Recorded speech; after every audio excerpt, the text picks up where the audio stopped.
Greetings, Slackers. September Man here, and I've got some bad news to share with you today. Yeah, if you haven't heard already, the SNES Classic and the NES Classic are both going to be out of production. So, Nintendo's going to stop making these units, and hey, if you're a retro fan like me, a retro gamer, you remember how it felt when you first got your first Nintendo or your first Super Nintendo. And so, they did this when they came out with the NES Classic about a year ago.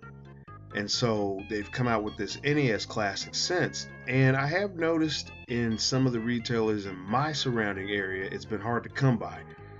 It took a while for the retailer up the street from me to finally get them in stock, but I would typically find them out of the way about maybe 30 minutes from my house. So there wasn't a whole lot of demand for them, but I'm sure now that there's going to be a supply disruption coming from Nintendo because they have plans to introduce many of those classic games on their Switch console. That's going to allow players and owners of the Switch to be able to play classic Nintendo games. But for those of us who remember them, you got to try to move and get your hands on one while they're hot. They are still available. You might have to hunt high and low. Nobody's really thinking about them.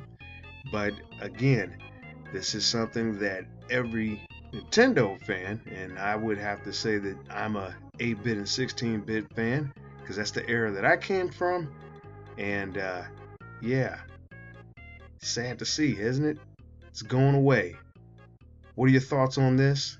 Do you think that Nintendo's going to re-release them as they did with the NES Classic next year, just causing a shortage in the supply, or is this it?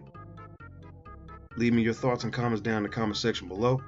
That's going to do it for this video. I'll catch you in the next one.